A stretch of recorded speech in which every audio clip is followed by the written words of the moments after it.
सिकंदर का माजी एक बार फिर उसके सामने आके खड़ा हो जाता है जब उसकी अपनी बहन वही गलती करती है जो अनुष्या ने कभी की थी। निम्रा के निकाह का सुन के सिकंदर अब गुस्से में पागल हो जाता है और कहता है कि मुझे उसका एड्रेस दो, मुझे उससे मिलना है। जैसे ही वो उसके घर पहुंचता है तो वहां पता चलता है कि वो घर छोड़ के जा चुका है, लेकिन वहां से उसके एक और ठिकाने का एड्रेस मिलता है। जैसे ही सिकंदर और सारे घर वाले उस एड्रेस पे पहुंचते हैं तो एकदम सिकंदर को सब कुछ याद आ जाता है और उसकी तबीयत खराब हो जाती है। अरीशा भी सारा कुछ देख के बड़ा परेशान होती है। वहां पे अंदर हदाइम बैठा होता है और कहता है कि आ जाएं, मुझे आप लोगों का काफी देर से इंतजार था, आप लोगों ने बहुत देर कर दी है आने में। फिर वो सिकंदर से मुखातिब होता है और उससे कहता है क्या तुम्हें ये सब कुछ देख के कुछ याद आया है?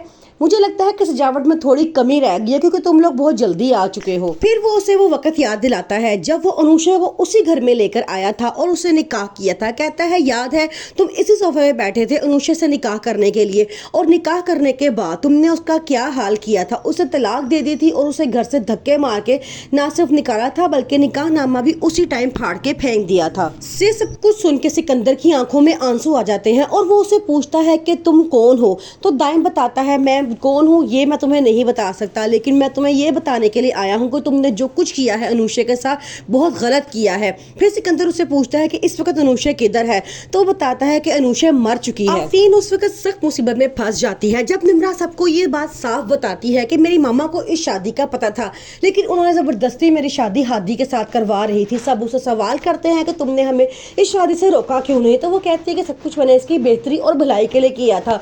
दूसरी तरफ वो हमजा से कहती है कि इस सारी बात का तो आयजा को पता था, क्या उसने तुम्हें नहीं बताया? आफरीन उस वक्त सख्त मुसीबत में फंस जाती है जब निम्रा साफ सबको ये बात बताती है कि मेरे निकाह का मामा कोई पता था, मैंने रो रो के उनको बताया था कि मेरा निकाह हो चुका है, अब आप मेरी शादी करने की कोशिश ना करना, हकीकत खुल गई तो आपकी बड़ी बेइज्जती होगी। लेकिन उसकी मामा ने उसकी एक बात नहीं सुनी। तो वो आगे से कहती है कि सब कुछ मैंने इसकी बेहतरी और भलाई के लिए ही किया था, लेकिन मुझे क्या पता था कि मैं इतना बुरा फंस जाऊंगी। फिर वो हमजा से कहती हैं कि अलीज़ा भी सारी हकीकत जानती थी, क्या उसने तुम्हें नहीं बताया? अब हमजा को बड़ा गुस्सा आता है। वो कहता है कि मैं अलीज़ा से अभी पूछ कर आता हूँ कि उसने मुझे सारी हकीकत का क्यों नहीं बताया।